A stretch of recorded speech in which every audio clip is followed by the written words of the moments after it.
Warning, the views and beliefs in the following program. Okay, listen, I feel like they should have read one of these here tonight for All Out because what the absolute what did we just watch? Ladies and gentlemen, this is the Nightcap. Viewer discretion is advised. I That's all I got. Live from the MOWM studio, Boom Broadcasting presents The Nightcap.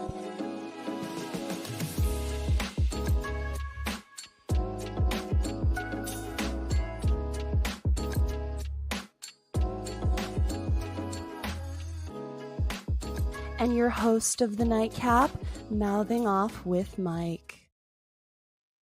Ladies and gentlemen, welcome back to the Nightcap, hosted by yours truly, mouthing off with Mike. I don't know how to start this show, but I want to welcome in. We haven't seen him in a long time. I even got a little Wrestling Federation on. He's the professor of Hate You. He's Chano Hayes from Four Sides of the Ring. What's going on tonight, Chano? How are you feeling? Obviously before the end of All Out, but before that, how are you? I was having a great day, but now I'm a little disheveled. I'm a little misplaced. TK, you're a sick man. You're a sick man, and the wrestlers you employ, they're sick people. Tonight, Chano, I don't know what to say. Back to back matches. Back to back. The word of the evening is murder. That Wayne, that is 100% the word of the night.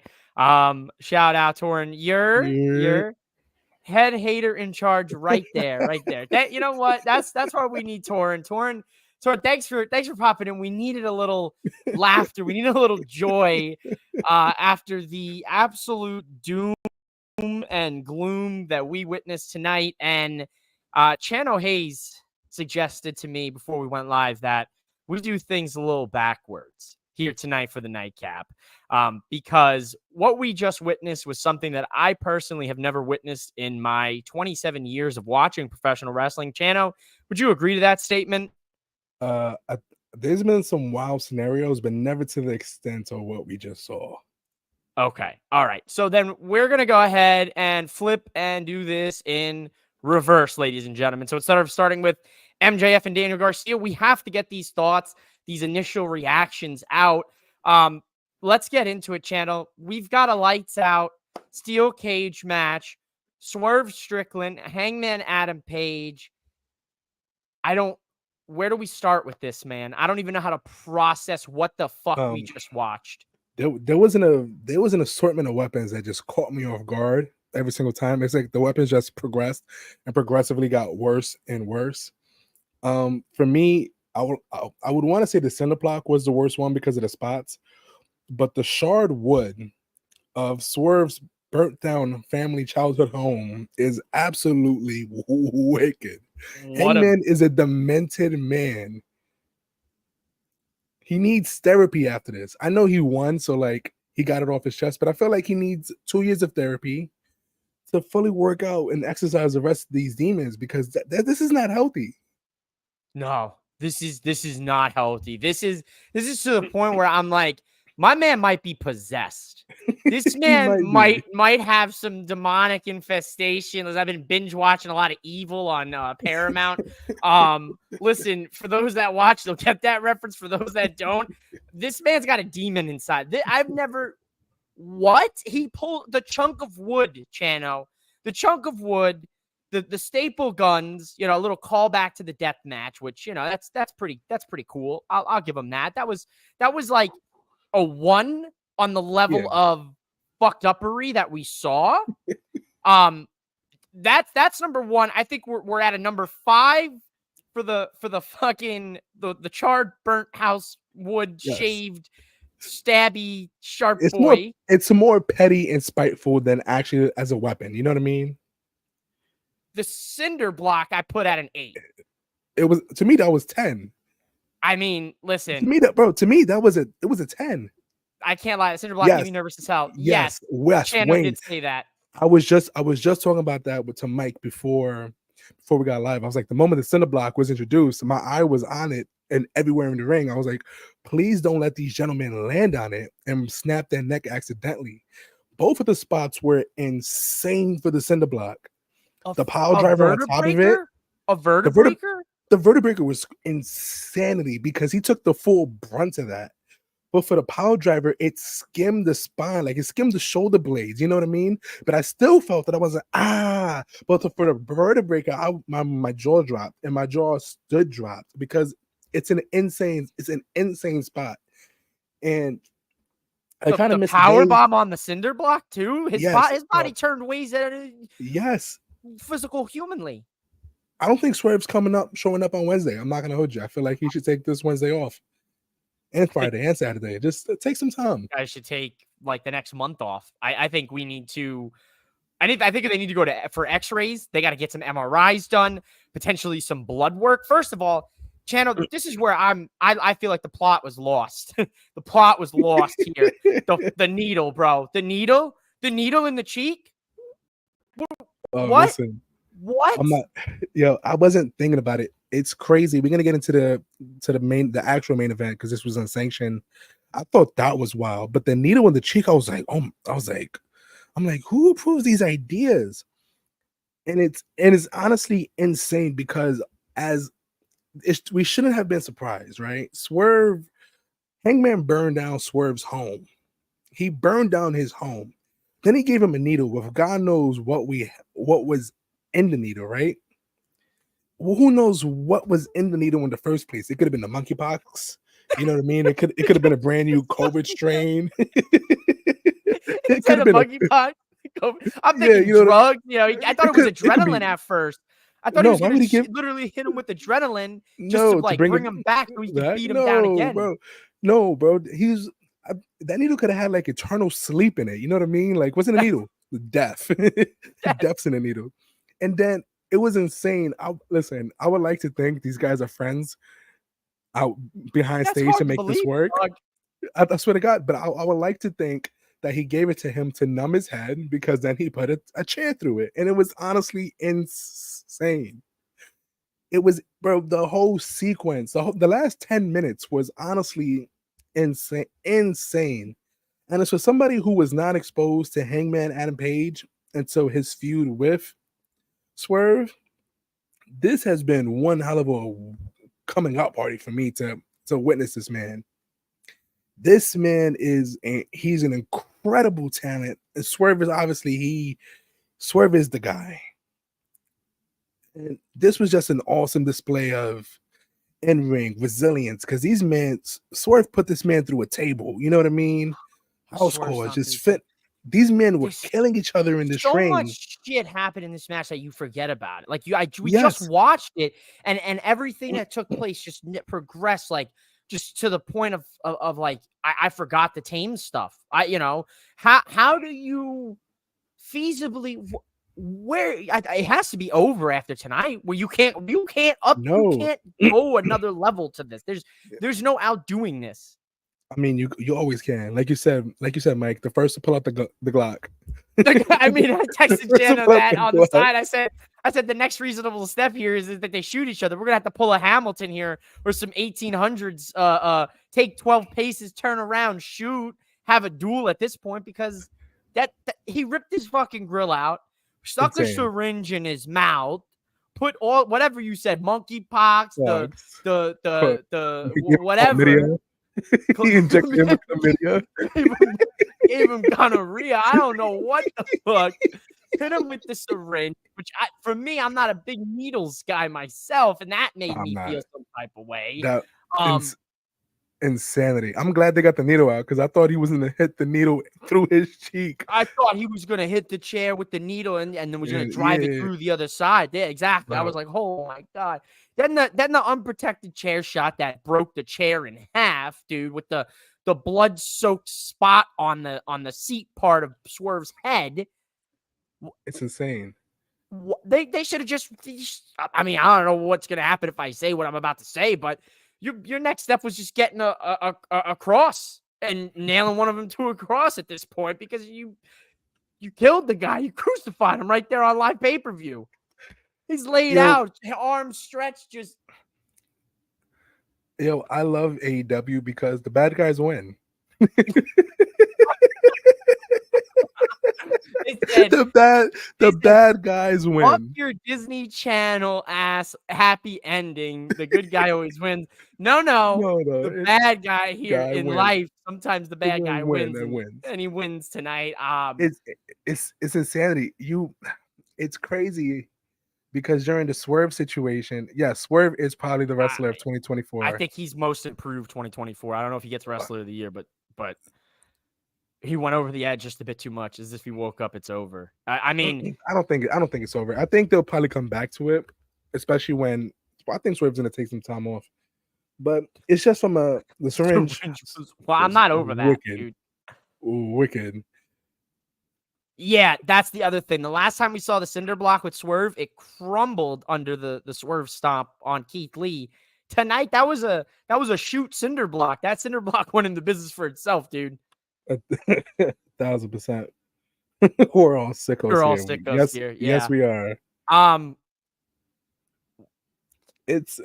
Overall, it was a great match. I was a little confused. I'm like, I thought lights off. I thought only the ring was gonna be eliminated. I'm in the group chat. I'm like, why are the lights still on?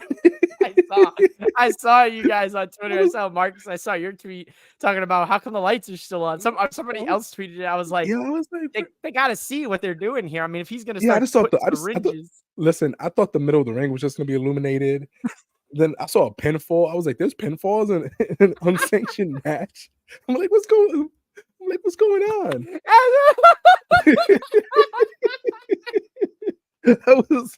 I'm like, "Why are you looking for a way out? I thought you guys wanted to kill each other. Why you want to pin him? He burned down your house." If anything, Swerve came a little unprepared. Swerve, listen, Swerve. I mean, honestly, Swerve really came very unprepared. He brought just a cinder block. Hangman got staple guns, sharp shards of wood. Prince Nana gave him a table, and a couple chairs. No thumbtacks. No handcuffs, no duct tape. I mean, Nothing. Dude, you honestly at this point they should have just introduced the tranquilizer gun. Just shot little Big Show Kurt Angle throwback at this point. Bro, I really thought at first that Syringe was gonna knock Swerve out for him to pin him and end it. I'm like, oh, okay. So you literally took giving him the sleepy time, Yeah, a little permanent sleep. You know what I mean? But it was insane, man. Incredible work. And it's fucked up because after the Daniel Bryan match, or Bryan Danielson match, I really was like, there's no way you can top this level of fucked up. No. You know what I mean? No. But they blew right past that level, fucked up immediately. They took no time. It was consecutive levels of fucked up. It was consecutive levels of fucked up. Willow and Christian maimed each other in that street fight tonight. That's a top 3 street fight in AEW history for me tonight. Then you follow up with Danielson and an attempted murder, an asphyxiation. This is some shit you'd see in like Law and Order. Some CSI type beat took place. And then you see this absolute massacre of a catastrophe to levels that I've never seen before ever in my life as a professional wrestling fan. He staple gunned family photos to this man to show him the memories that he burned down in the fucking fire, in the house fire. The levels of emotion in play here tonight. I honestly, Swerve should have been prepared for Hangman to stick a pacifier in his mouth because he keeps talking all about his kids. Because at this level, I'm like, dude, what? All right, listen. I need to recollect my thoughts. Chano, what do you got here on this? Like, what happens now? Like, what's next? What happens now? Like, what are your one, Swerve probably goes to physical therapy. Ideally, I need a pack of cigarettes. Like, I'm not condoning cigarettes right now, but the vape is not enough. I need to chain smoke at least 3 cigarettes right now. I am guys, could you imagine if this happened on a Sunday night and you had to go to work with this on your mind on Monday? Bro, I would be fucked up half the day. I would be able to sleep, bro. I'd be like, I hope he's okay, dude. I still hope he's okay. I hope he's okay on a Saturday night, but at least I can drink a little bit to forget what I just watched. Yeah. Like, I'm not gonna hold you, man. I don't think this is the end of it. I mean, it might have to be for the sake of their health and well-being. You know what I mean? But there's no way you burned down my house, you gave me chlamydia, threw a needle, and then broke a chair on my head, and think this feud is over. No, sir.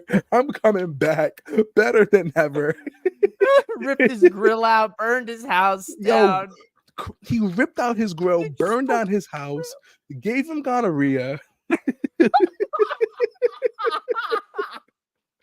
He gave him hepatitis B. He gave him... Nah, come on, bro. Who was in that needle? What was in the needle? Who was in the needle? What was in the fucking You needle? saw him inject too. I was like, oh my God, he's a sick man. What was in the needle? I swear to God, I would lose my absolute mind if Hangman was like, yeah, I gave him chlamydia in that needle. That's what that was. Enjoy the itch, bitch.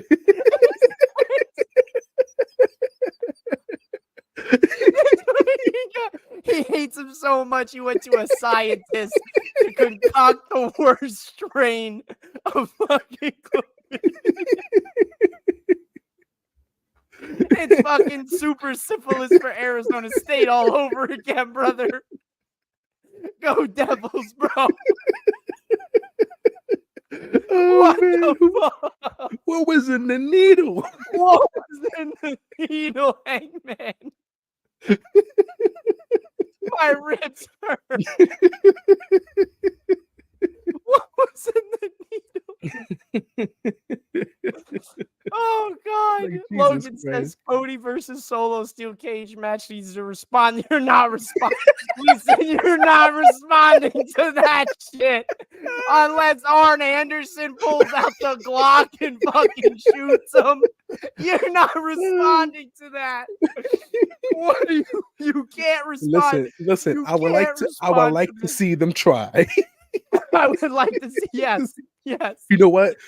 Fuck the steel cage. Have all the Samoans in the ring at once, jumping Cody Rhodes in a shoot. You need to respond. He's calling up his 90-some cousins to whoop Cody's ass in a steel cage. You see Rikishi's old ass in the ring.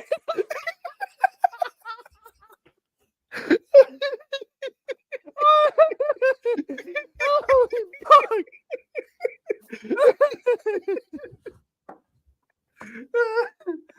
Who's hosting the show tonight? We need someone to come pull the reins back in. There's no rules. There's a lights out nightcap. This is the lights out nightcap. If you're under the age of 18, do not watch the nightcap. I'm sorry. We're not condoning murder, drugs, alcohol, cigarettes. Wayne said God. Triple H smoking a cigarette somewhere thinking, fuck. Listen, I need to be smoking a cigarette somewhere thinking, fuck. I need it.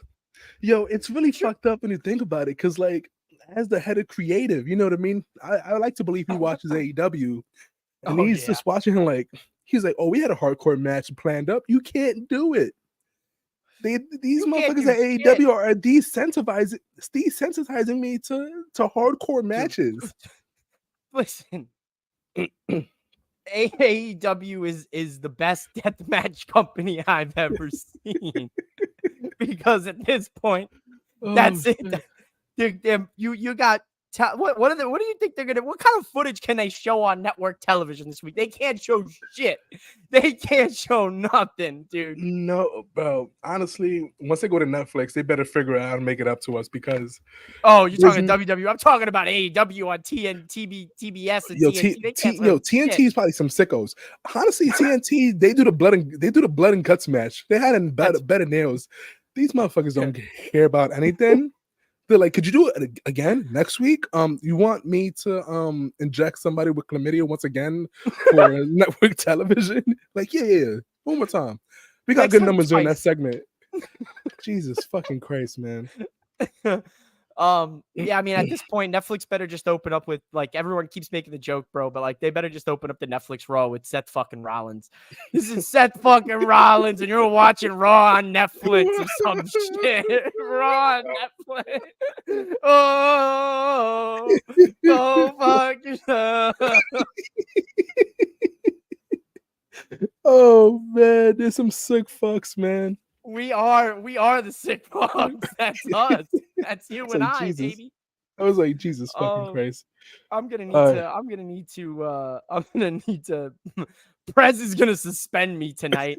Prez, if you end up watching the replay, if any of your loved ones watch this replay, you need to understand that we have no way to process our emotions, our thoughts, or anything after what we just saw with this lights out steel cage match.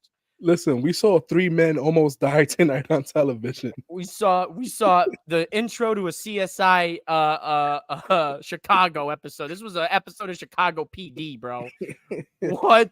Fucking law and order, criminal intent. Dun, dun, dun, dun, dun, dun. Somebody call up Benson, bro. Somebody call up Stabler. We need help.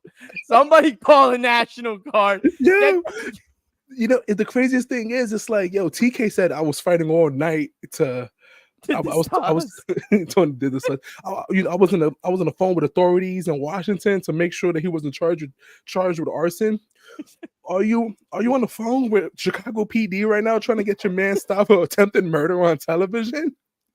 Him and Mox need to get locked up tonight. Yo, lock them up, bro. Lock their asses up. Oh, fuck. All right. You want to get into the other murder?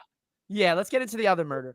All right. The AEW World Championship was defended tonight successfully by the American Dragon, Bryan Danielson, against the scapegoat, Jack Perry. And much to my chagrin, Chano, he did not come out, swipe the ground, hit his watch, and hit it's clobbering time in Chicago. Like I was really hoping he was going to tonight, Jack Perry. But instead, it took 3 psycho knees to end this guy, which I kind of felt was ass. I was like, bro, Jack Perry needs 3 knees. This guy needs 3 knees to get put down. This match, for me, went 5 minutes too long on this side of things. And then, go ahead, the second murder. So, the match itself was a good match. I wasn't a big fan of Jack Perry pre All In Brawl last year. I wasn't a big fan of him. No. The muffin chops are too muffin choppy, you know what I mean? His hair looked natty and fucking matted as hell. But I liked his Jack Perry, man. He's grown on me. And the one thing that took me a while about AEW to adjust to was the 50-50 matches. Almost every single match in AEW, if you're a name talent and not local talent, is a 50-50 match. So they went out there, and we remember Mr. Jack Perry, the muffin chop man. He's TNT champion. You gotta make old boy look strong. He can't put him down with one of them. He got 3 of them. He got 3 of them things. I mean, he did a hell of a sell. Listen, Jack Perry, he had a good match tonight. I like Jack Perry. I liked his new attitude since his little New Japan run, come back. He's with the EVPs, yada, yada, yada. Bryan Danielson could have had this match with just about anybody, though. We have to admit to that. Bryan Danielson could have a match with a broomstick and make it look good. He probably can, man. This is a legendary farewell tour for him, so I don't think anybody had Jack Perry win the straps tonight. That would have been insane. Jack Perry did go out like a boss, though. Arms open, crucify him to the cross, took the knee to the chin with a 3 count. The Christian Luchasaurus and Christian, man. I didn't think tonight was the night. I jumped the gun, dude, on the Twitter machine. I was like, "You son of a bitch, Christian! Don't do this, dude." I'm not gonna hold you. I didn't. When I saw him come down, I was like, "It's either gonna be unsuccessful, or something is not gonna let him pull this off." Because Danielson said when he loses the strap, he's done. I don't think they was gonna give him one defense and then have him lose the strap. You know what I mean? Then he has to retire. That's kind of a fucked up way for him. That's kind of such a fluke ass. Yeah. I think how Danielson is lose the belt. He's gonna lose the belt to somebody, and whoever won is gonna get pinned by Christian like immediately right after. You know what I mean? To give Bryan Danielson his moment. He gets his farewell. Everybody's crying in the stands. He's hugging his family. They walk onto the back. The new champion celebrates, and then Christian Cage, you just hear the just come down spear for the 3 count, man. But it was crazy seeing the BCC, and I called it. I don't know when, but I called it on one of these episodes of 4 Sides of the Ring when we spoke about Pac. I was like, listen, Pac is gonna replace Bryan Danielson. I didn't think it was gonna be as a heel turn and try to kill this man. You know what I mean? Yeah, I mean, I didn't listen. Getting the heel turn didn't surprise bag me. and trying to end a man's life, that's a wild. Facts. The heel turn didn't surprise me. It was Wheeler Yuta crying out to Bryan Danielson. That's what got me. I was like, oh, you guys weren't all on board with this. Claudio, you're an ass because Danielson has saved your ass so many times. I can't even Eddie count. Kingston was right. Eddie Kingston is always right. Was right. Listen, Shout Uncle out to Eddie our Kingston boy, is New York. always right. He's always right, man. But Claudio, he's a piece of shit. Pac, he owes this man no loyalty, so I'm not mad at him. Wheeler Yuta's crying. Well, but then again, really, Wheeler Yuta, why are you on Moxley's side? He almost got you killed in a blood and guts match when he was getting choked out by the Bucks. He almost died. He almost let you die to win the match. And that's why he was out of the fold, was because Bryan Danielson brought his ass in. He was his guy. Bryan Danielson was like, "Yeah, Wheeler, I'm gonna break you into the BCC." They had the matches, made him go out there. Listen, Wheeler Yuta got to be part ragdoll because he gets thrown around a lot, bro. I'd be seeing this man getting bopped left which way and right way all over the place. Logan thought Shane O'Mac was showing up. I thought so too. Honestly, I do think Shane is making his way. I thought it was gonna be All Out, but it might be on Wednesday at Dynamite. Honestly, because he said this isn't your. He's like, this isn't your company anymore, Shane O'Mac. This is my company now. But you know what I mean. But we didn't really address that. Tonight. Here's the confusing part for me, Chano. Moxley goes around, says this is not your company anymore. But the EVPs technically run the company, right? They've been running the company in the storylines, but he doesn't fight them last week on Dynamite. He walks right past them, tells Jack Perry, "Oh, you're a sweet kid," does that little thing. Then comes out, starts hugging and kissing Bryan Danielson, which should have been the red flag, because when do we see Jon Moxley kiss anybody and hug anybody? The guy's a stone cold, human being. Maybe his wife, obviously, but never seen this man hug nobody. Maybe the kids, right? And then then he grabs a plastic bag and tries to asphyxiate the man. And Bryan Danielson is a master at this because he gets that uppercut from Claudio and he looks up like, wow. He's like, seriously? Like the face is priceless. I wish I had a picture of the face, man. It's like nobody told him that was happening. It's like he said, "Hold on, we got something for you. You're retiring. Hold on a sec. You think you're gonna leave us to go be a family man?" As Mox is choking him out, Mox is just whispering in his ear, "This is a shoot. This is a shoot, brother. You want to be a family man? It's craps for life. Fuck you." Mike's gonna hit me with a fine. I'm gonna get a fine via DMs tomorrow. We're so cooked, bro. It's so over. It's Jover. It has been over since we started the show. And I was speechless with this whole thing. Listen, so in the past week, we've seen arson, we've seen attempted asphyxiation, a case in point. Like how do you even how do you explain? How do you show wrestling? How do you show this to people that don't watch wrestling? You know what I mean? How do you explain this to anybody who doesn't watch AEW? Because I don't think I'd be able to explain it. So yeah, the guy, Dean Ambrose, Jon Moxley comes in, hugs his good friend, and then puts a plastic bag over his head and tries to kill him like you'd see in an episode of SVU.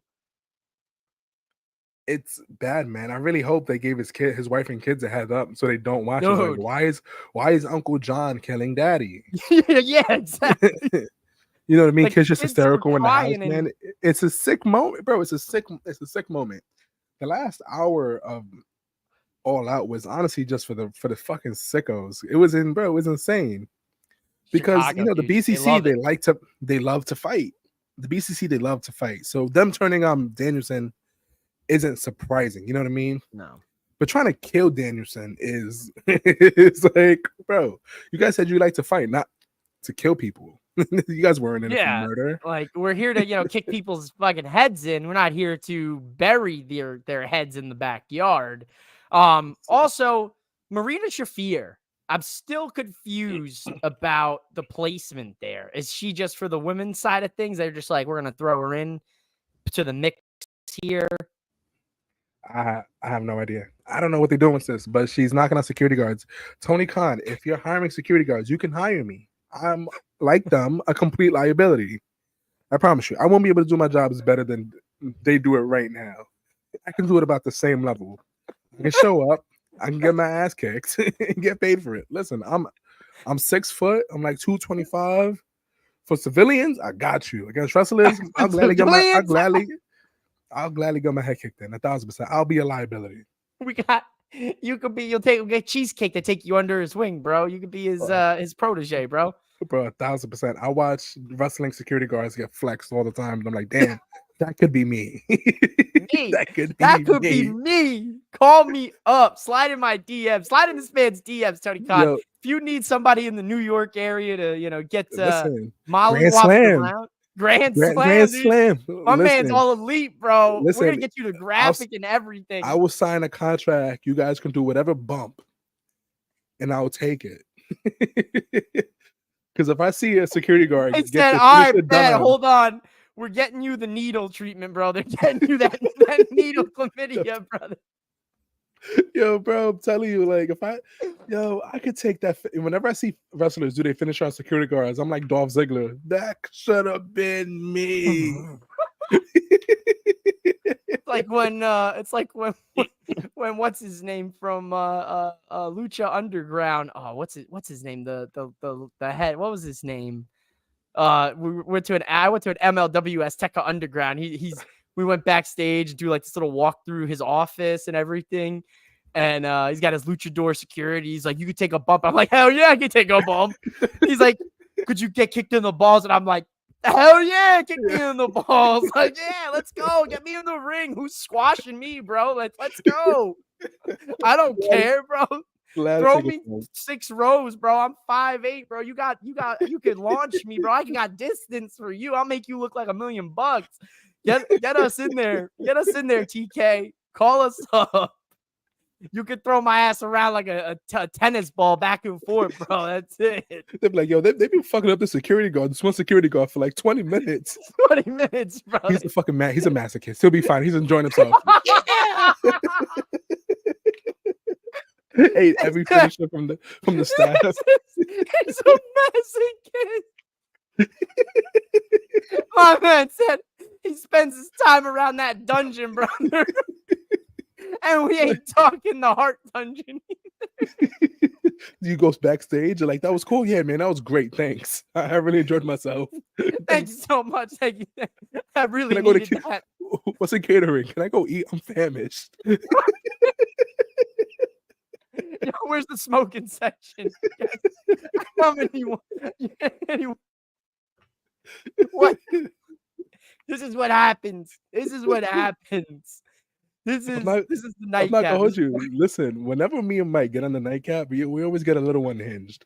I'm surprised I haven't bought a mediator yet for the both of us.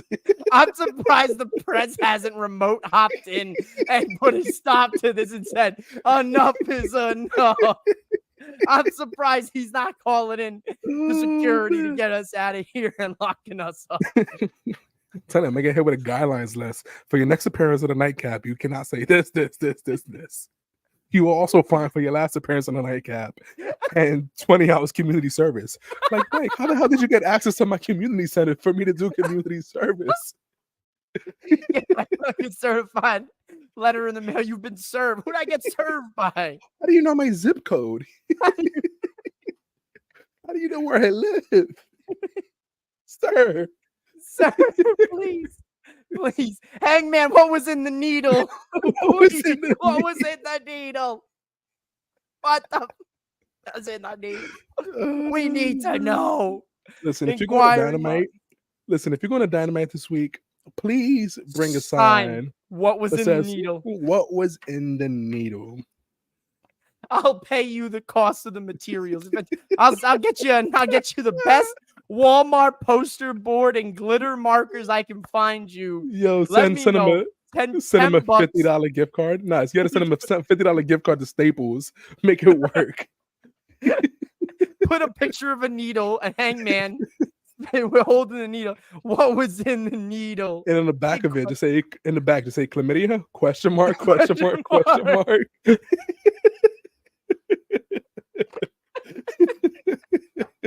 Oh shit. Murder.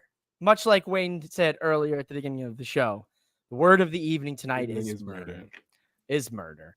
Much like Mark Briscoe has his word of the night tonight, it's murder. Thankfully, before we got to all the murder in the last hour and a half of All Out, we did have some fun matches. The TBS Championship, Mercedes Moné defended against Hikaru Shida. This was a palate cleanser for Mercedes, 100%. This was a breath mint after you just had some nice garlic bread and you're out on a hot date and you want to kiss your date, but you're worried your breath stinks, so you pop that breath mint in. That's what this match was for me, Chano. This was the breath mint after a bad meal. I don't know, man. For me, this was definitely better than an all-in matchup against Britt Baker, right? Like 1,000%. But this still isn't on the level where I expect from Mercedes. I'm not gonna lie. It's still not on that level, and I'm starting to get disappointed because is she worth the bang for your buck? I'm assuming TK wrote her a pretty nice check, right? Pretty nice check. You make it the face of your women's division while holding the secondary women's title. And aside from elevating the rest of the women, putting a spotlight on them, she hasn't really done much else. And I know Brandy's gonna send me a long, lengthy text later to talk about how important Mercedes Moné is to wrestling. I just don't see the hype.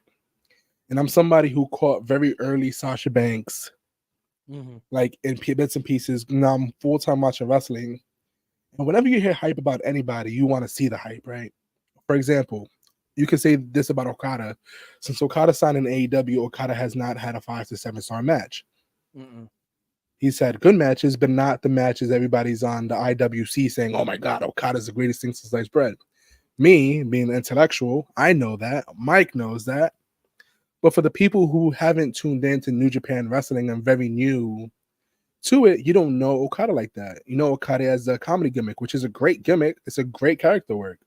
It works. But if you hear the contract number and the money amount, you be like, he's not worth that much money on a combat stage. So I just need her to have one great match to remind her, yeah, I'm Mercedes fucking Moné. I'm the CEO for a reason. And honestly, I want the next opponent to be Jamie Hayter. Yeah. Jamie Hayter, Grand Slam. Jamie can do it. I know Mercedes 100%. Can do it. So I feel like it's just time. I feel like anybody else would kind of be disappointed in a women's roster for Mercedes right now. I feel like she needs to be put to her limit and bring that out of her. It's so tough for me because you look back and I hate to draw comparisons, but it's like Sasha Banks and Mercedes Moné are two different people. They're two different wrestlers. Like, I know the character is very similar, right? It's supposed to be in line with that whole character, the boss, the CEO.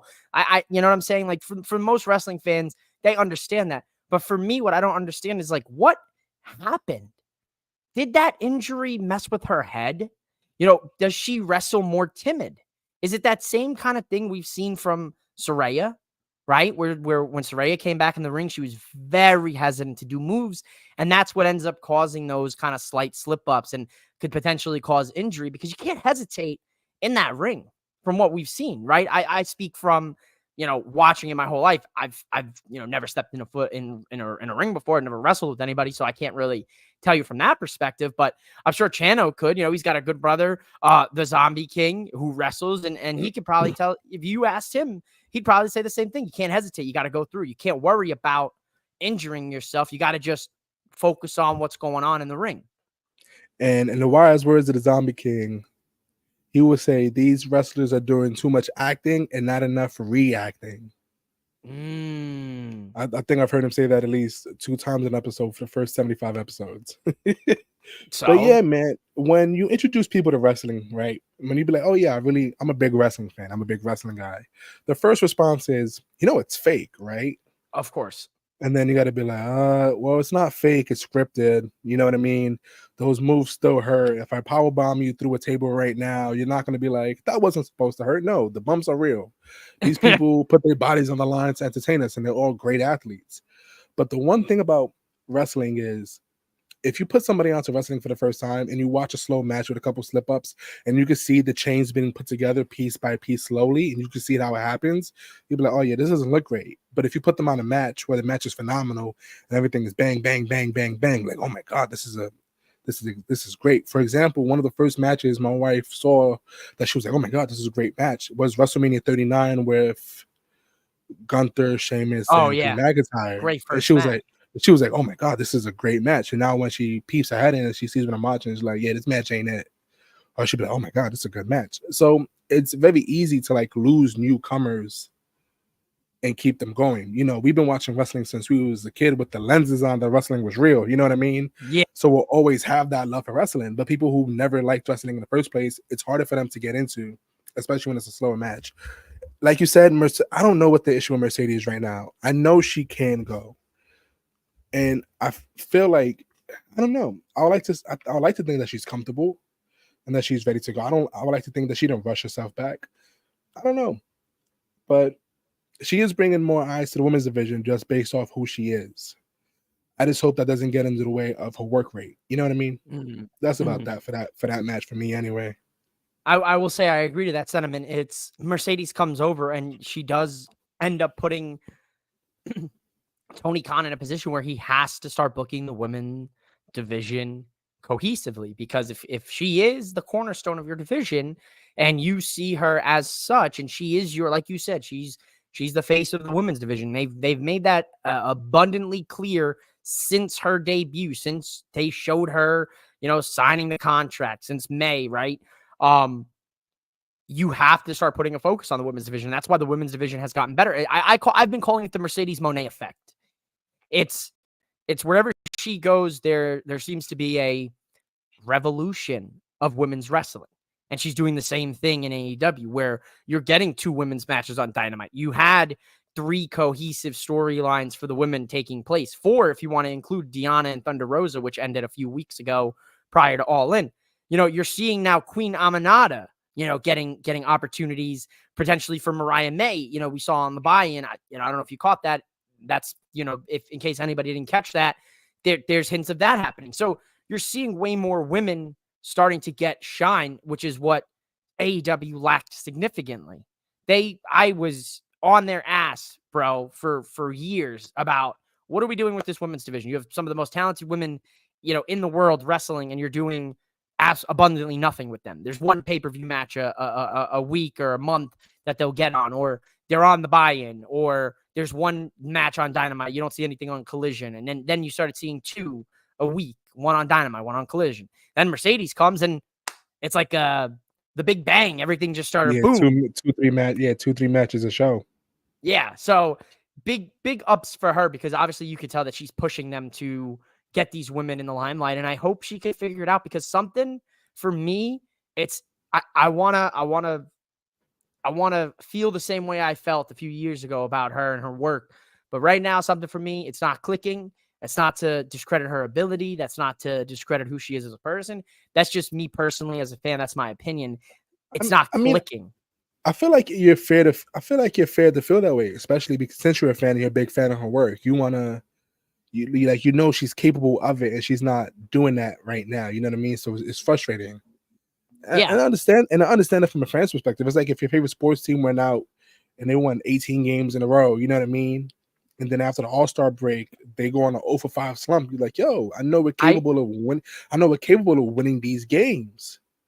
It's like the Yankees, man. So I already know that feeling. Lost me there, buddy. I know. Yeah. No, but it's the facts. It's like last year with my Eagles. It's our football season. Eagles last year. Yeah, second half of the season. Yeah, Second half half of of the the season season. fell off. And that's what I feel here. It's like the second half of the season. It's like the fall off. Like I will what does she say need to do? I do want Julia Hart to come back because I would love to see Julia versus Mercedes. Yes. Julia is very technical, and I feel like Julia would have her Mercedes improvise a little bit and bring out the best in her. I think Julia would be a great opponent. I think, like you said, Jamie Hayter's a great name to get in the mix for Jamie's her. Jamie's a superstar. I mean, Tony Storm. I don't know what they're doing with Tony and Mariah, but I mean, if Tony Storm decides to target the TBS championship, Tony and Mercedes could have themselves a hell of a match, I think. This match tonight, it wasn't awful. It was certainly better than All In, and I think it was probably a little bit better than the match with Momo Watanabe at Capital Collision, if anyone caught that as well. That was a good match compared to All In, and I think this was a little bit better. So maybe she's back, kind of inching back up the ladder and getting back to her old self. I guess time will tell, man. This was pretty solid. The Continental Championship 4-way: Okada, Orange Cassidy, Mark Briscoe, Konosuke Takeshita. Okada retains here. I said he was going to retain, but at some point during that match, I started to doubt that, Chano. I had a feeling that Takeshita was going to sneak it out. I love 3 of these guys. Well, all 4 of them. I think all 4 of them are great, but I really want more for Takeshita. Like, I want more for him. I want gold on him. He's a star. When I see Takeshita, I see superstar written all over him. I see somebody who could bear the weight of the company and have these great matches and put people over and in superstar ways. You know what I mean? So, and I saw the Fatal 4-way. I was like, oh, Okada probably retains. And I was like, wait, this would be a perfect way for Okada to drop the belt and not get pinned. Like, this wouldn't hurt him at all. And there was times in the match I was like, oh my God, Takeshita has this. Like, there was never a time in the match, OC or Briscoe, I thought they had the match. I was like, one of these guys are here to get pinned. I don't know who it is, but one of them are here to get pinned. And then Okada pulled it off at the end, and I wasn't mad at it. I was like, yeah, Okada's that guy. But now we start to have the conversation. Who's going to take the belt off Okada? The Continental Classic is right around the corner. So realistically, who's taking the belts off him? Because you can say that about him and Ospreay at the moment. Yo, who's taking the straps off these guys? I don't know if anybody is for a while. Let's be real. I know maybe Kenny. Maybe when Kenny comes back, Kenny takes a strap off Okada. We're probably not seeing Kenny until I mean, if we're lucky, and I'm not a medical doctor, never claimed to be, but diverticulitis and what he went through, the surgery, apparently, like it's going to take him at least a year. Like, we probably won't see him until maybe next year. Next year, All In. Listen, heal up, Kenny. You're a dog. I regret not watching you sooner. Yeah, because you are a goddamn superstar. Always knew who you were, just didn't know what it was, New Japan, and I was too lazy to look it up. So I miss a lot of his great matches. I went back and I saw them. I was like, I would have loved to see this live. He's an absolute dog. Some of his man, he's one of the best, man. He'll definitely go down as one of those guys that, we're lucky to have him in this modern era of professional wrestling, because, man, he's got an engine like nobody's business, dude. Solid stuff here. This was a tough match to follow, that Chicago street fight, Chano, which this is you got a lights out cage match. You got Moxley trying to kill poor Bryan Danielson, and then you had Chris try to kill Willow tonight. I was off on my prediction here, good brother. I had Willow winning this thing. These two, honestly, tore the house down for me. This is a top 3 street fight. Killed it. And they came after Pac and Ospreay too, and they tore the house down. So them come out and continuously tear the house down again. You know what I mean? Like they Ospreay and Pac barely left any bricks for the house. Oh yeah. And then Willow and Chris and Statlander, they completely demolished the rest of the house. There wasn't a single brick standing. Just to demolish it again. Just to demolish it, and it was an incredible match. And I was texting my cousin on the side. I was like, "Wow, this feud is kind of lengthy." I'm like, these two have been going at it for a while now. I wonder if this is going to have any resolution, because sometimes TK likes to drag out these feuds a little bit. Prime example: La Rosa and Deonna Purrazzo. Yeah, you know what I mean. I thought that was it, but no, they had like 6 more matches after that. But these two, another case, like you said, I wasn't expecting Chris Statlander to win, but this is why I like AEW. Sometimes the bad guys win. Sometimes the sometimes bad people who do bad things and that don't deserve anything nice, they win. It's a testament to them keeping us on our toes, because Chris Statlander and this pairing of her and Stokely Hathaway, it's money, and it's funny enough, because I was sitting there watching the match, and I'm talking to Mrs. Malinoff with Mike, and I'm like, honestly, this match should end with them hugging, and then whoever's going to win just destroy the other. And that is exactly how this match ended. That little embrace, that little hug, and then Chris chokes her out with the chain wrapped around her mouth, her throat. I was like, my God, these two, what an incredible rivalry. I felt that this match should have been an all-in. 100%. They deserve to be on All In. They should have been. This feud deserved a spot on that card. And then Tony could have really rubbed it in people's faces and said, look, I got 3 women's matches on my biggest pay-per-view of the entire year. F off. Don't tell me about nothing. He could have had that little bit of extra pep in his step. Like he had something better on that thing. He had Stokely giving Ishii a spine buster. You're dumb. You're dumb as hell. Popped. I lost my absolute mind when I saw that. I was like, let's go. But yeah, honestly, these women killed it. These women honestly killed it. There's sky's the limit for Chris Statlander. She's an absolute beast. Willow's an absolute beast. If there was more women's championships in the AEW, I said them give the gold to both of them. Yeah, but obviously that's not how the world works. Mercedes. Chris could be challenging Mercedes next. That could be another heel on heel. Heel on heel is disgusting. But I would love to see the banter between Stokely and Mercedes. That would be. I think Stokely could leave Chris for Mercedes down the line. I hope not. I feel like he wouldn't be as funny with Mercedes. I think that's a pairing that would work very, very well. I think him and Chris work very well because he could play the whole uppies. Give me uppies. His tweets have me dead. What did he say on Twitter earlier this week? He was like, I spoke to TK about having your music play in the background throughout the whole entire street fight. And her response is always, what is wrong with you? He's like, we can have it like fight night. Yeah, he's so bro. He's one of the best Twitter follows you could ever one of the funniest dudes alive. This was a top match for me tonight, Chano. I put it up there, man. I give it all the Chicago. It deserves 5 stars. I give it 5 Italian beefs out of 5 Italian beefs, man. Will Meltzer finally give a women's match 5 stars? Meltzer, I hope. Listen, don't get me started on Meltzer, bro. Yo, please. this has to be the match we get 5. He's so. He's a. Why does anybody? Why does? This is probably the one time Meltzer's watching the stream, and he's like, "Never again." Nah, Mike, I'm gonna get a text from Mike like, "What's a cuck?" He's like, "We learned some new words today, guys. We learned about gonorrhea, chlamydia, and super syphilis from Arizona." Listen, I'll tell you right now. When I heard that shit in the orientation, I was like, "Super syphilis?" You said what? The original syphilis is already bad. What do you mean? It's got a cape on it now? Now it's super? Super burning. Super. Jesus Christ. What? I get down in Arizona. Some wild folks. Hey, it's the desert, man. There's not much to do out here.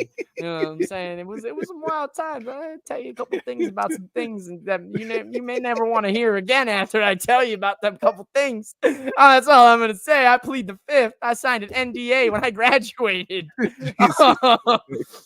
I signed that CM Punk Tony Khan NDA, baby. So what that means is, guys, if you see Mike's picture popping up in Arizona, and there's a lengthy news article about his time in college, you know why. Don't dox me. I'll fucking cook you. Please leave me alone.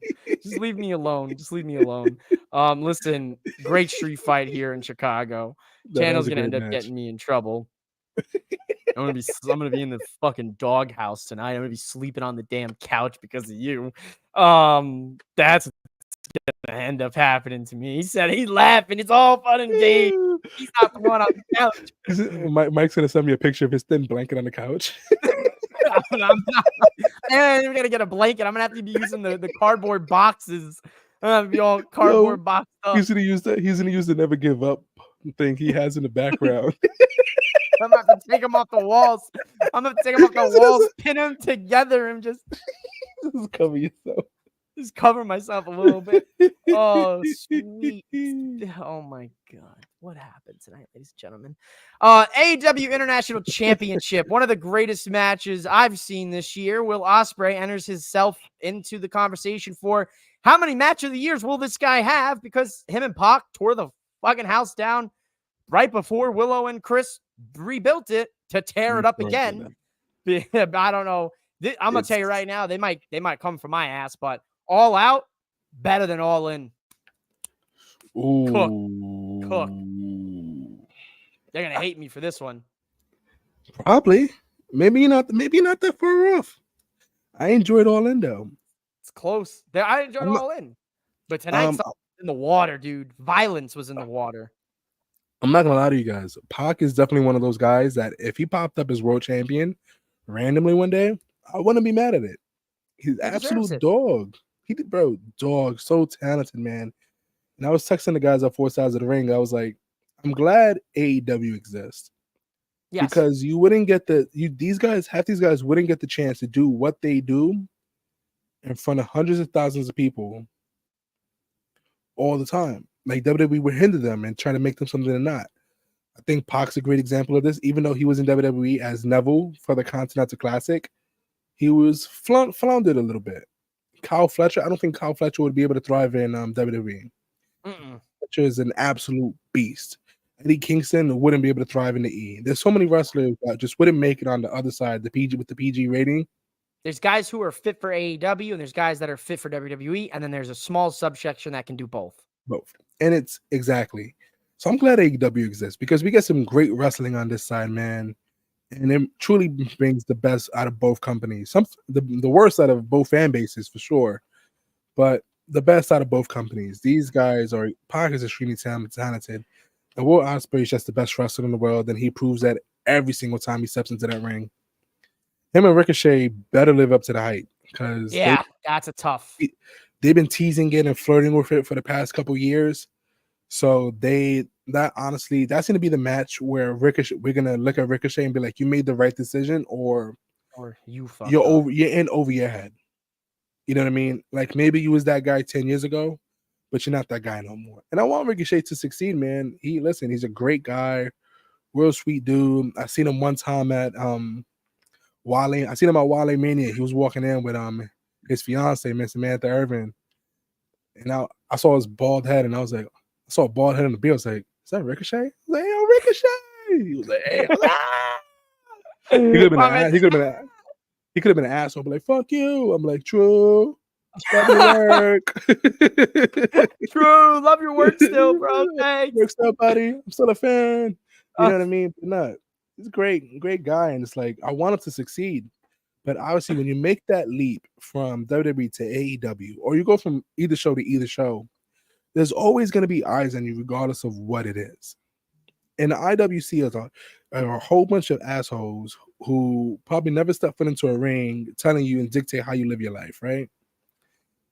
And it sucks because you believe you're the best in the world at what you do. I feel like it's a natural ego thing that you have to when you're a wrestler. You have to, right? Exactly. Like if you don't have that ego and belief in yourself, you probably won't make it that far because you'll be a little timid.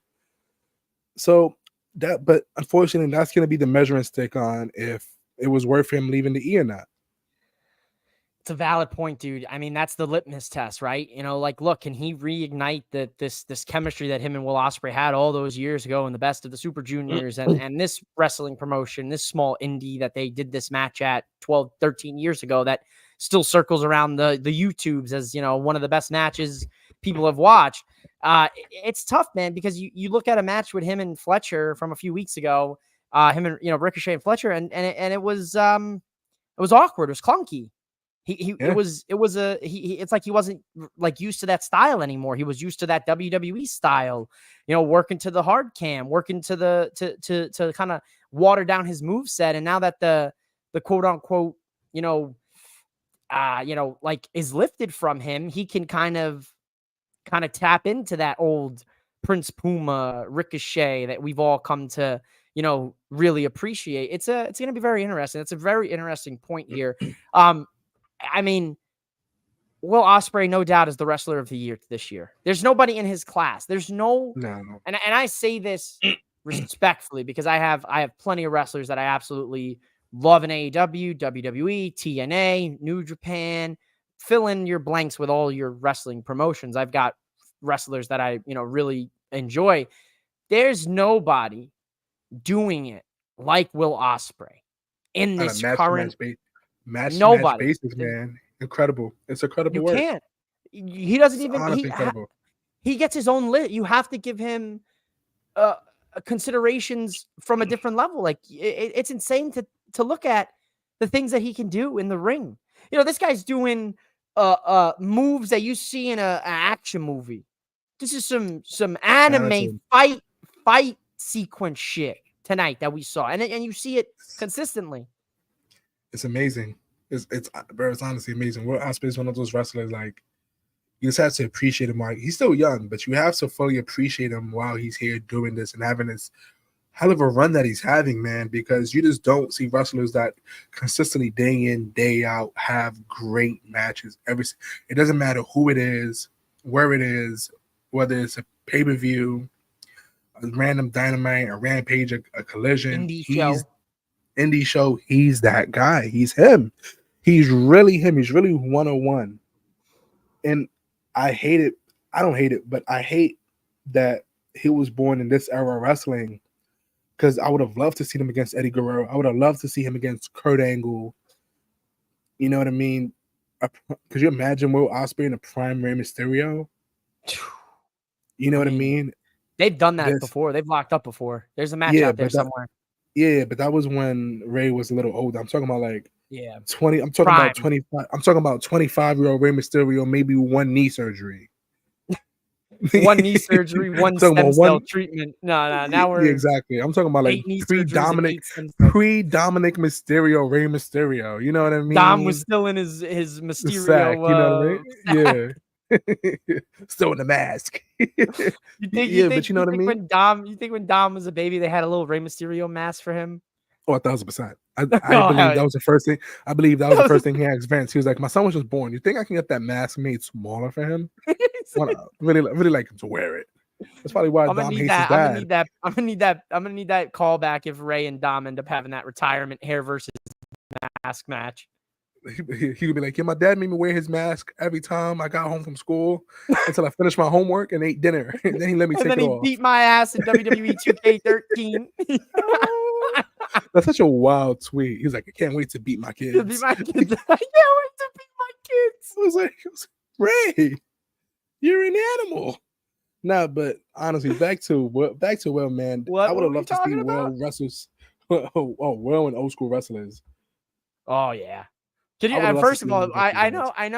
It's like. I'm gonna say something real stupid. All right, could you imagine? It can't top what we've been saying all episode. It can't get stupider than needle of gonorrhea. Instead of a pocket full of sunshine, my man got a needle of gonorrhea. Motherfucker can't have shit in Chicago. Listen, if you guys got on this stream late, I recommend going back to the beginning. Just watch the first 20 minutes when me and Mike just absolutely lose it. We don't know what to say. It was hysterical. Genuinely, that's our live reaction. Bro, ridiculous. Just watch the first 20-25 minutes. And if you don't find that first 25 minutes funny, then I don't know what to tell you. It was hysterical. It was honestly hysterical. I don't think you can watch that straight faced and not react to it. That was honestly insane. If you don't think that Four Sides and Mouthing Off with Mike affiliated with the Boom Broadcasting logo at the top and the moon, if you don't think any of that's entertaining, then I don't know what you find entertaining. And clearly my thumb is not on the pulse of what's entertaining when it comes to wrestling. Listen, podcasts. I risk fines and community service hours for you guys. Mike is gonna find me.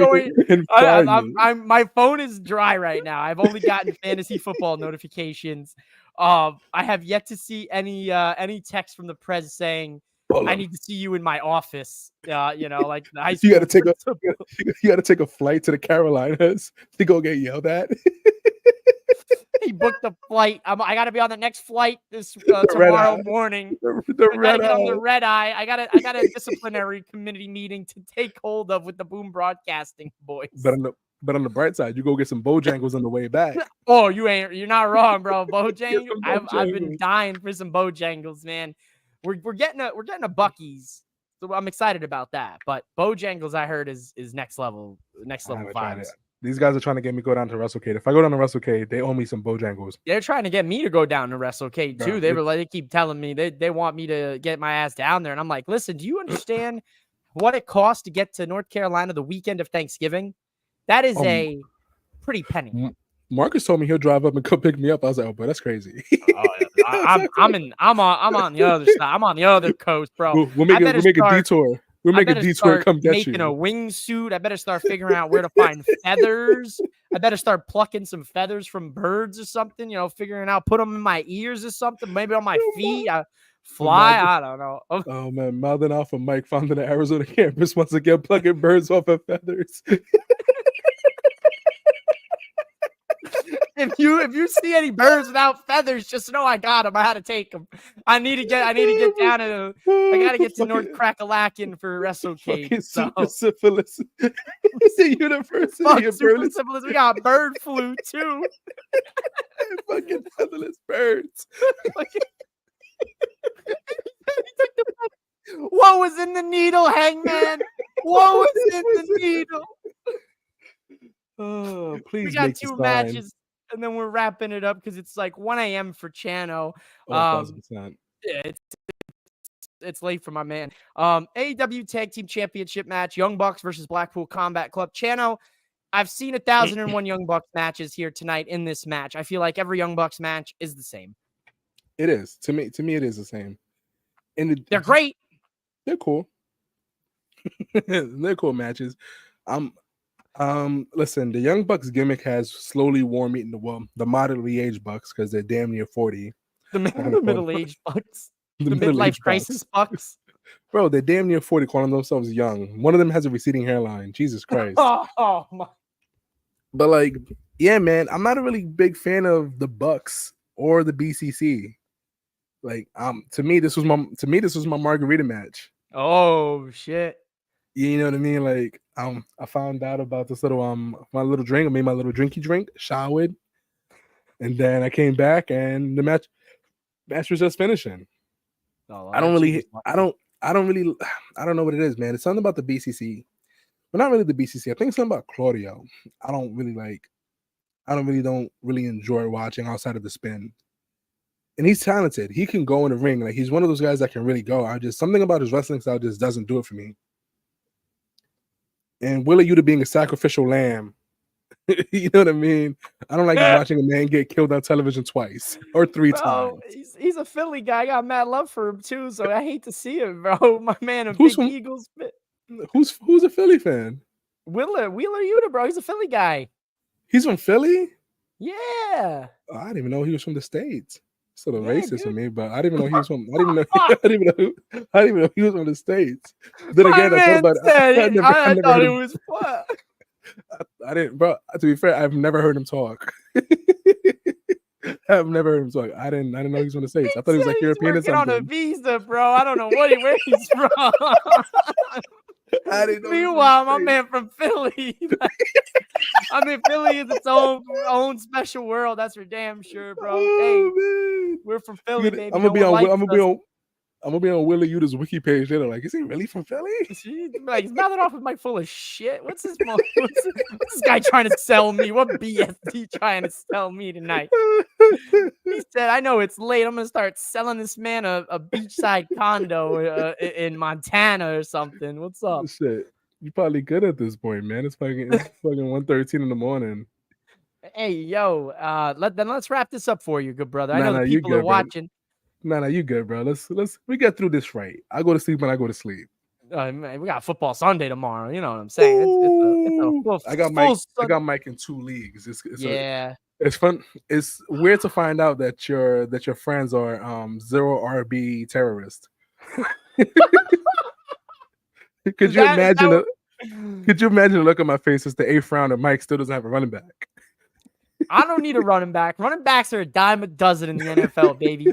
One of them goes down, it's the next man up for the running back game. You're My always gonna man's need bench, one. his bench is third string backs. He's living on a prayer.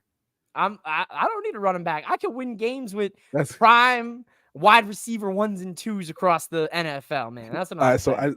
So I just looked it up. So Willie Yuta is from Philly, born in Philadelphia. Crazy.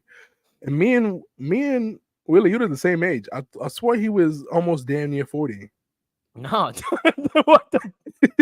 Anything yet? This fool found the fountain of youth in his travels. If he's damn near 40 years old. Yeah, What? honestly, it's the beard and the constant death. You know what I mean? Him almost constantly dying. Listen, dog. He really Jesus. is. He really do be constantly dying.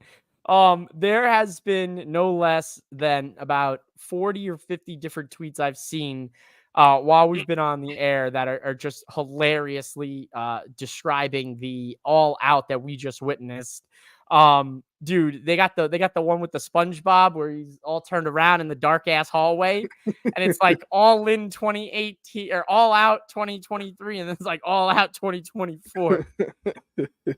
It was dark tonight, and it started pretty dark with Danny G and MJF trying to murder each other again. Ladies and gentlemen, the word of the nightcap tonight is murder. Murder. Well, he was the best guy around. What about the murder? What murder? What murder? It was insane, man. Because DG just popped out the crowd like nothing to start that ass whooping. And not for nothing. Dude. One thing that turned me out this match, it was a lot of spitting on each other. Yeah, a lot of spitting. Like a lot of spitting in this match. A lot of masochism in the main event. There was a lot of things displayed. You would think this was filmed somewhere else. Listen, this pay-per-view was definitely not child friendly at all. There was a lot of unhealthy spitting. I thought they were like 2 seconds from like making out or something. It was just saliva on both their faces. I was like, dude, swap and make out match tonight here at All Out. Like Jesus Christ. As our girl Tortellini would like to say, there is no heterosexual reason behind this. They were spitting on each other. I thought I turned on the wrong channel. I thought I was in the deep parts of the internet. I seen Wrestling Mark. He posted this on Twitter the other day. He was like, "You know, wrestling's good when it's 3 steps away from being gay." And dude, I'm eating it up, bro. I got a full plate serving these days, dude. I'm a glutton, that's a bro. good point. That's a good point. If it's not 3 steps away from being gay, is it really a good match? If they're not looking like they're about to kiss each other, did you have fun? Was it a 5-star match? If Dave Meltzer's not shooting stars all around his living room / bedroom / office / wrestling analyzation room, then I don't know what to tell you. I would love to watch a pay-per-view with Dave Meltzer. I don't care what pay-per-view it is. I would love to just sit next to him and just be like, and to see how he reacts to matches and see how it correlates to his I would love to rates. tell him that all of his bad faith engagement conversations have incited a portion of wrestling fans that will never be fully repaired mentally because of what he's done. Oh, bro. I'd cook his ass, dude. I'd be. You know what I wish I could do? I wish I could put Dave Meltzer and Eric Bischoff in a psychiatric ward for 24 hours, and the only person they can talk to is themselves. I'll up the ante. Give me Dave. Give me Bischoff. Give me Tony Khan, Cornette, and Triple H. Lock them all up in a room, and let's just see who fucking walks out alive first. Yeah. TK's not walking out alive. TK's the smallest guy. I mean, listen, he's resourceful, my man. My man is resourceful. You got to give him credit, bro. They come shooting at him, guns blazing, and he is like Teflon, bro. That shit bounces right off of him. He just dirt off his shoulder, Jay-Z style. It'd be crazy because it'll probably turn into like a handicap match, 3-on-2. It'd be Tony Khan. It'd be Tony Khan and Dave Meltzer against the world. Could you imagine if Jim Cornette's the guy to walk out? Oh, they're all sickos, dude. They need help, dude. That's what I'm worried about. I'm worried about it. I'm worried about we're gonna be podcasters like in our 40s and 50s, and we're gonna have like these platforms. And we're just mad bitter. I hope we never get to their level, dude.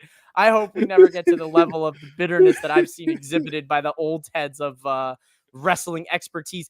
Yo, and Arizona State right now is blowing this game, dude. We're up 30-3. Now it's 30-16. I'm about to be sick to my stomach. The fans, they look like they're about to cry. Let's get it together, ASU. It would never be so this past week on Thursday on Four Sides of the Ring, we had the realness, Dwayne Nana from Wrestling Realm.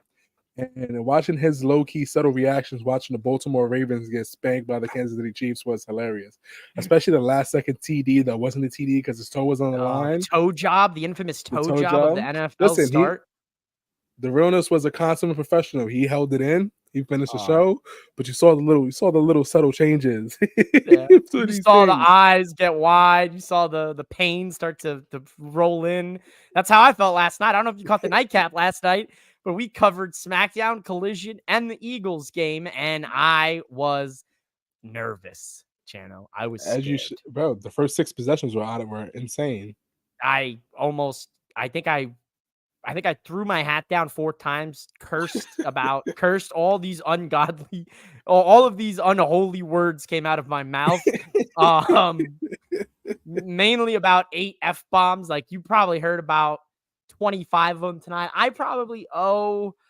Chano and me probably funded the next 4 giveaways for Boom Broadcasting tonight with the amount of money that we're going to have to donate to the swear jar. I mean, you saw the disclaimer at the beginning of the episode. So look, I told you viewer discretion is advised. I don't know how to channel the thoughts, reactions. Chano as well told me before we went on the air, he's like, bro, I don't know what the fuck we just saw. And I said, bro, I don't know what the fuck we just saw either. Honestly, I don't even know how to conduct this show tonight because of it. Honestly, it's one of those things where it's, even though it's wrestling and we know it's kayfabe, and these guys probably worked out the spots they're comfortable doing with each other, and this is strictly for entertainment, it's still a hard watch. You know what I mean? It's still a hard watch to see somebody that you enjoy watching wrestling get put through a cinder block. It's hard to watch somebody that you enjoy watching and get stomped through a table. You know what I mean? A needle getting ejected, that head putting through a chair. You know what I mean? Because these spots are dangerous, in fact. You know what I mean? They can risk paralysis and all these other things.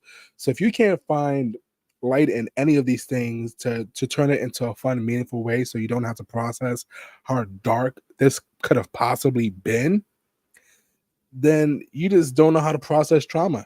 Or maybe you do in a healthy way and I don't. But this is how I process my trauma. I have jokes for days. I was a traumatic kid growing up with traumatic shit, so I laugh about everything. You're not wrong, my good brother. I swear, everything's a joke to me, man. If I can't, it's gotta be a joke, bro. Most traumatic shit that ever happened to me, I'm gonna make a joke about it. Bro, 1000%. I remember when I met my wife's family for the first time, and she was like, "Oh, let me show you the new house." And I have no space in the car. I was like, "Yeah, you want to go sit in the trunk?" And she just looked at me like, in the mouth. I'm like, "Oh, she doesn't like the funnies." She doesn't like the funnies. She doesn't like the funnies. Yeah, my girl learned that. My girl learned that pretty early on with me, where it's like I'm a process some things, you know. Like she hit me with she hit me with something the other day where she was like, "Oh, it's so and so day this weekend." I was like, "And mine are dead." Like, oh my god.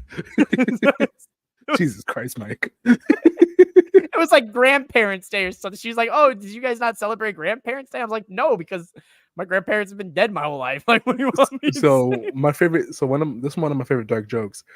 So I used to work in retail. I used to be manager at Bath and Body Works. Right. I don't work there no more, so I can tell you, I don't really. They can't fire me. They can't fire me. I left my ass. I quit on my own. So I was a manager and I was in charge of, like, you know, handling the shifts. And like sometimes people call out. So I'd ask them, "Hey," you'd be like, "No, I can't stay." I'm like, "Wow, you're really gonna leave me how my daddy did? That's crazy." I'm like, "You won't leave me how my daddy did? That's insane." So you gotta watch out for Christian Cage, my dog. We gotta watch out for Christian Cage. He's my father at this point. So I said it. I was saying it so often to everybody that one day this got used to it. They're like, "Yup." I was like, "Wow, that's crazy." So one day I said it to this older lady, so sweet, such a sweet lady. I told her that. She was like, "Oh my God, no, don't say that. I'll stay." I was like, "Wait, no, it's fine. If you gotta go, it's just listen. I'm just a dick." This poor woman was about to be like, "No, it's all right, giving you a I'll hug." stay. Like I'll stay. No, I promise I'll stay. Don't say that. Listen, before we It's end up, it's just my running joke. hey, listen, if you can't Whoa. turn tragedies into comedy, some of the William Shakespeare was able to turn a tragedy into a comedy, ladies and gentlemen. You could turn anything. Chano, any parting words for the people before we end up actually legitimately getting canceled for something stupid we say tonight? I don't know how they let us do shows together. I don't know. I love when we get to do this together, bro. This is some such good shit if I've ever seen. It's gonna be hard for you to clip these episodes together. The, Like, what do I the clip? Facebook crowd is hating this one tonight. The Twitter crowd and the YouTube crowd are eating this up. And the Prez is probably gonna call me tomorrow morning in a fucking cold sweat. I'm gonna get a text, question mark, question mark, question mark. I'm like, who is this? This is the Prez. Oh, what's good, Mike? What's happening? Chlamydia? Really? I'm like, oh. Gonorrhea, really? Really? I'm like, oh, I'm sorry. But those are curable. It's not a serious thing. Not a serious thing. You just take a pill for like 10 days and get a shot. You gotta get that antibiotics running through your system. I don't know about that. I can't speak on that. I don't have those. Knock on wood. Listen, I got degenerate friends who tell me degenerate things. I used to be a degenerate. Listen, you're an honest man, Mike. So honestly, all in all Out was a really good show. As sick, demented, and twisted as it was a really good match. And my son was still up. My son was still up because he took a late nap. And he saw little bits and pieces of the MJF Daniel Garcia match. I'm like, oh my God, I gotta turn this on to like Bluey or something. But I don't want to miss this match. Murder. Agony. So needles. This is definitely one of these shows that was not tailored to kids at all. Like under the age of 16, you probably should not watch this. And if you are under the age of 16, you need to please seek some counseling because this was some rough shit to watch. This was a really hard watch if you're a kid and you don't know how to process these things at all, because this was a really hard watch. Even as an adult who's damn near 30, watching the needle, the cinder blocks, me constantly watching where the cinder blocks were, it's a really hard watch because how do you process things like that? People putting their bodies in the absolute line for the sake of our entertainment. And you have to respect these wrestlers. So if anybody ever tells you wrestling is fake, show them Swerve getting put through powerbomb through a cinder block and his body curling up. That's not fake. It's not rubber. It's not soft. It hurts. And if you still think it hurts, let me and Mike know, and we will gladly put you through a cinder block. After you sign the disclaimer that we're not responsible for your paralysis. You cannot hold us responsible for any damages or anything. You want us to fuck around. Away your firstborn and your soul when you sign that document. But we will gladly powerbomb 3D you through the cinder block if need be. 1,000%. Because you want to fuck around, you will find out. That's just how it's gonna happen. So don't let nobody discredit you. But at the same time, if you are at an age where you don't know how to process trauma and things like this, please talk to somebody, guys. You know what I mean? Seriously. We make light of it. That's just how I grew up. But you don't have to grow up as messed up as I did. You can. Yeah, I mean, mental health is there was like national tragedy after national tragedy, bro. We're so desensitized to that shit. It's terrible. I was mad funny because I reconnected with my dad later in life and my sisters. He was like, yeah, you believe your sister wants to go to therapy? I'm like, let her. I'm like, what is wrong with you? I'm like, what are you going to think? You think I'm going to agree with you? No, let us talk to somebody. What the fuck's wrong with you? Conversations get real, ladies and gentlemen, on the Nightcap. That's what I'm saying. But yeah, listen, the MJF Daniel Garcia match, MJF went over ultimately, as he should have, but Daniel Garcia had a great showing. And then he still power drived him off the top rope, spit a loogie in his face. Again. That was just there the whole time. Your preference is your preference, Daniel Garcia. I'm with you, brother. And then he kissed him on the forehead on the opposite side of the spit, which was real intimate, if you ask me. That was definitely one step away from being gay. You know what I mean? It was one one step step. away from hearing a drum set intro to that match. One step away from that, ladies and gentlemen. Listen, through the darkness comes one of the most memorable, unforgettable matches in the history of AEW's time. Dare I say, maybe even 3 matches in the history of AEW's time. You talk a lot about momentum. The AEW has momentum on its side right now after this. This is the every single thing that happened tonight with all of these matches. There are multiple viral moments, whether it's the camera close up of Chris Statlander's ass, whether it was Will Ospreay anime shit, whether it was Chris Statlander doing a split on thumbtacks, whether it was Daniel Garcia doing a Hawk Tua to MJF, whether it was Swerve getting a needle put through his face or getting powerbombed through a cinder block or a burnt wooden stake being used like this was an episode of Vampire Diaries. Insane. A light tube trio by Willow. You got countless moments. Bryan Danielson getting choked out by a plastic bag by his former friend and partner. Folks, the only thing I got to say is Hangman, what was in the needle, brother? We need to know. Chano, anything else before we get out of here? Nah, that sums about it, man. Listen, if you think I'm a little funny, I sure do hope so. I was giving out some grade A material, guys. You can follow me and my guys at 4SIDES OTR on X. And if you just want to follow me personally, you can follow me at CHANCKO_. I'm a delusional Knicks fan. So once basketball season starts back up, you can see me being completely delusional. We can go 2-0, and I'm going to be talking about championship aspirations. But just know, if the Knicks do win the championship, pray for me, because New York will be on fire. The Knicks haven't won a championship since '67. It's going to be bad. But yeah, man, you can catch me on 4 Sides of the Ring. Catch me on X. If you find me on Instagram, I'm not accepting you. My son's way too cute, and I post my son way too much for me to be accepting you people that I don't know. Twitter's fun. Shit, I even take MySpace. But don't find me on Instagram, please. Oh boy. Don't find him on Instagram. Go subscribe I really to do 4 post Sides my of the kids too Ring. much. I mean, you got a beautiful baby there, man. You got a beautiful baby. Thank you, man. I love you so much. Dude, I love to hear it, man. Folks, go subscribe to 4 Sides of the Ring. Go follow Chano. Go follow 4 Sides OTR. Go subscribe. Go do the thing. If you were entertained, even just for 5 minutes tonight, go subscribe. It's for free. All you got to do. Hell, if you want to even follow me, you can follow me at MOWM_podcast. This has been the Nightcap, where we beg the question tonight: what was in the needle, Hangman Adam Page? Bye, guys.